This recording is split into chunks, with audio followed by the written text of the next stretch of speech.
ఈ ఏదైతే డీలిమిటేషన్ పేరుతోటి జిల్లాల పునర్విభజన కావచ్చు, లేకపోతే ఈ డివిజన్లు కావచ్చు, జిహెచ్ఎంసీ లెవెల్లో వీటన్నిటి మీద కూడా కొంత భిన్న అభిప్రాయాలు వస్తున్నాయి. వైపు తలసాని మొన్న రీసెంట్గా చూస్తే, సో సికింద్రాబాద్ను ముక్కలు చేయాలని చూస్తే నిన్ను ముక్కలు చేస్తానని ముఖ్యమంత్రికి వార్నింగ్ ఇస్తున్నాడు.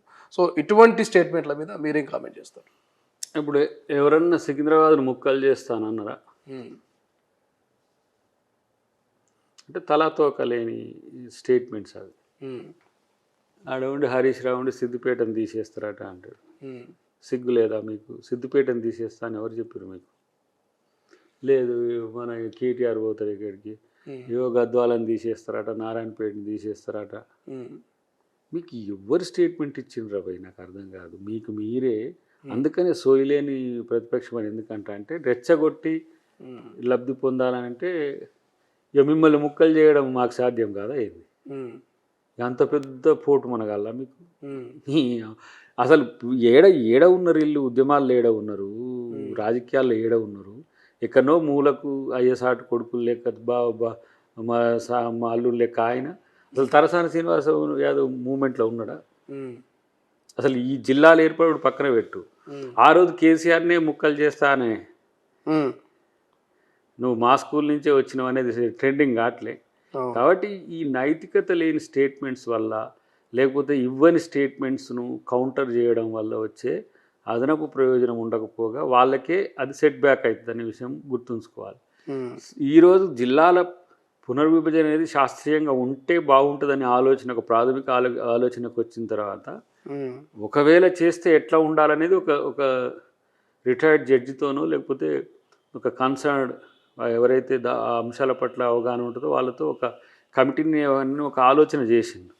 దానికి ఎవరికి ఆయన ఏమంటారు చూడు, గుమ్మడికాయ దొంగ అనక ముందే ఎవరు తడుముకున్నట్టు ఇవన్నీ మీకు ఎవడు చెప్తున్నాడు ఇవన్నీ? ఇప్పుడు నిన్న కేటీఆర్ ఇచ్చిన స్టేట్మెంట్ కూడా ఏంటంటే, మీరు కేసీఆర్ పేరును చెడిపేయాలని చూస్తున్నారు, జిల్లాలని టచ్ చేసినా, మార్పులు చేసినా, రద్దు చేసినా అగ్గి రాజేస్తామని చెప్తున్నారు. ఇప్పుడు నేనేమంటున్నా అంటే, నీ అగ్గి రాజేసుడు అనేది నీ వల్లనే వచ్చింది. నువ్వు ఇప్పుడు ఏం చేసినావు? ఒక నియోజకవర్గాన్ని 3 జిల్లాల్లో వేసినావు. ఎవడు చేయమన్నా నీకు హక్కు ఎవడిచ్చిండు? ఆ రోజు మేము మొత్తుకోలేదా? ఎట్లా తుంగతుర్తి 3 జిల్లాల్లో ఉంటుంది, ఎట్లా గద్వాల ఉంటుంది, ఎట్లా ఏంది ఆందోళన ఉంటుంది, ఎట్లా కొడంగల్ ఉంటుంది? 3 జిల్లాలతో 4 జిల్లాలు ఉన్నాయి కూడా ఉన్నాయి అటాచ్మెంట్, ఒక కాన్స్టిట్యున్సీ. ఒకసారి పాలకుర్తి ఎన్ని జిల్లాల్లో ఉంది చూడు, పాలకుర్తి నియోజకవర్గం. ఓకే, అంటే ఇవన్నీ పిరికి స్టేట్మెంట్స్.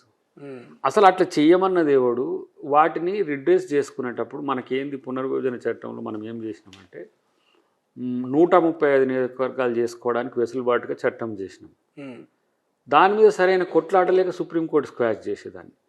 ఇప్పటికి 135 నియోజకవర్గాలు అవు పునర్విభజన కంటే ముందే.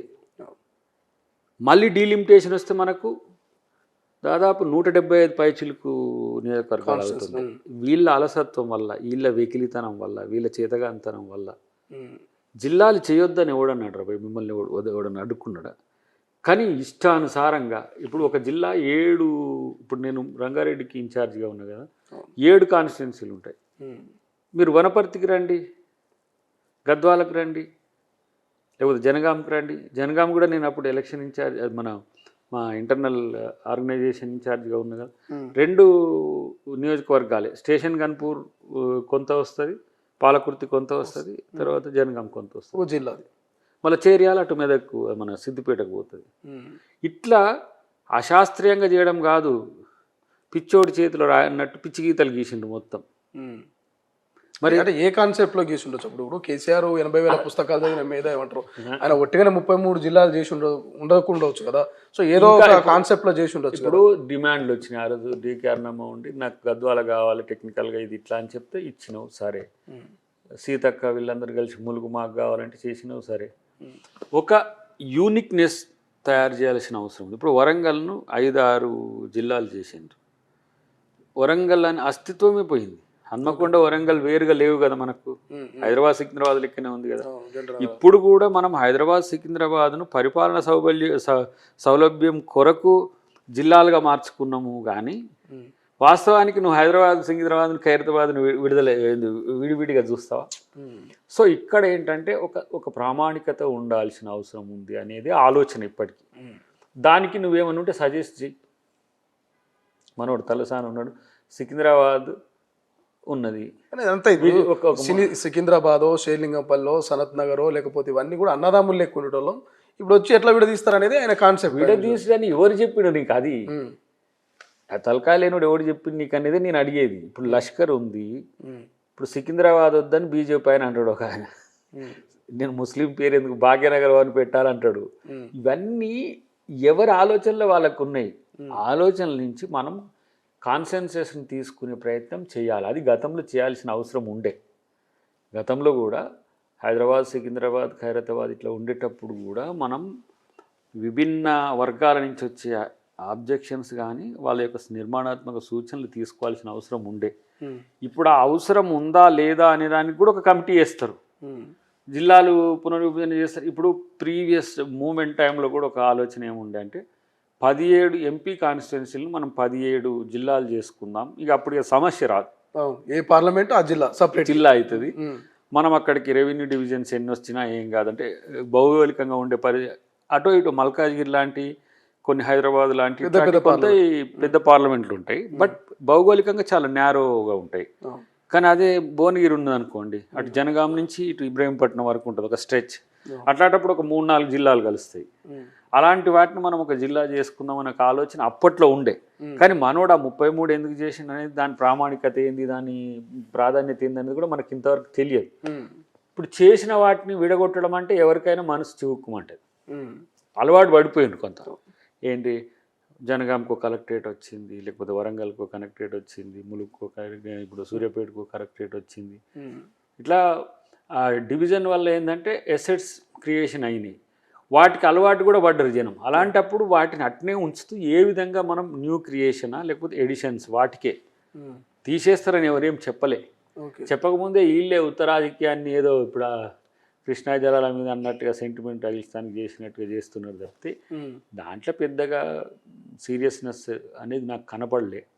డెఫినెట్గా ఏంటి వైషమ్యాలు రెచ్చగొట్టే ప్రయత్నం చేస్తే వాళ్ళనే ప్రజలు అడ్డుకుంటారు. మనం ఇప్పుడు మున్సిపల్ ఎన్నికలు ఎట్లా, మున్సిపల్ ఎన్నికల మీద టార్గెట్ పెట్టినట్టేనా? 16-15 నుంచి సభలకు సమావేశాలకు పోయే అవకాశం ఉంది ముఖ్యమంత్రి అని కొంత చర్చ జరుగుతున్నది. టార్గెటెడ్గానే పోతుందా మున్సిపల్ ఎన్నికల్లో అన్ని కైవసం చేసుకోవాలని?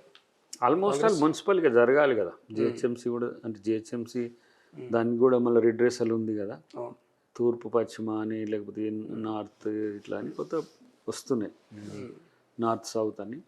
వాటిని కూడా ఒక నిర్ణయం తీసుకున్న తర్వాత బడ్జెట్ సెషన్ ఒకటి ఉంటుంది, బడ్జెట్ సెషన్ కంటే ముందా తర్వాత అనే దాని విషయంలో ఎలక్షన్ కమిషన్ నిర్ణయం తీసుకుంటుంది.